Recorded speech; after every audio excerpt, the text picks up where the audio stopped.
Yeah, and I think when we do that, we see things then also, rather than competing, Yeah. we see them as opportunities to complement. Yep. Differences are bad or good based on our view of our own self-awareness, but also becoming more self-aware Yep. of others. And we see that first in our marriages, right? Yeah. Right? Definitely. Yeah. So, Definitely. so pull us in. Today we wanted to talk about, from our last episode, we spoke about maybe getting into some of the ways that we can personally discover who we are. And there's a lot of typing, Yep.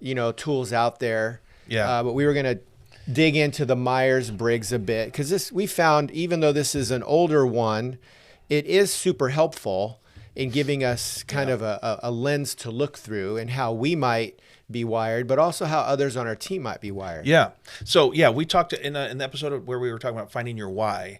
We said there are 4 different sort of attributes or places to look. There was personality, your humanity, how your home works, and then your own distinctive story. And this is the personality side of it. And there's been lots of work over the last 100 or so years in what's called trait personality, that we are beginning to we have actually significant understanding of these personality traits that different people carry.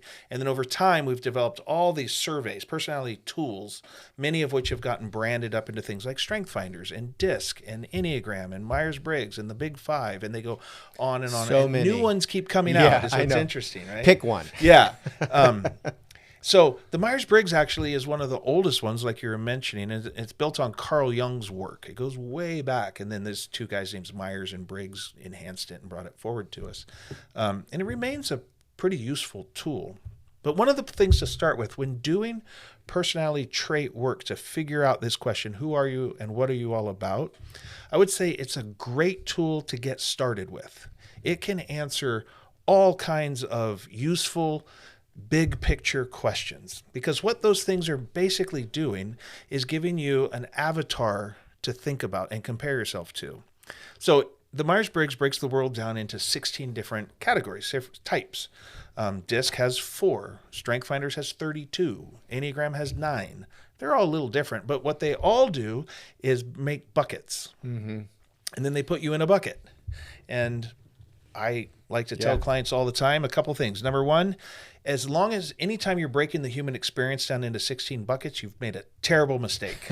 But it turns out it's a very useful mistake. Right. And so I don't like the notion that once I know my Myers-Briggs or my Enneagram, I know who I am. Yeah. No, but you do have some clues, because these are archetypes that we can then compare ourselves to. Another metaphor we'll talk about in coaching sessions when we're breaking this down for people is it's kind of like the color wheel. And the color wheel does describe a bunch of colors, and that's super helpful.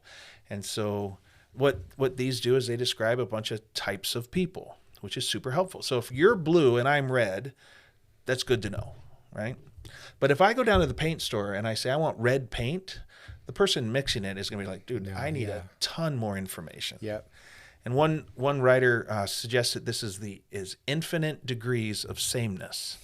And I like that language. Yeah. Right? There's something similar. Like you and I have very similar personalities. We can test for it and it's going to be obvious.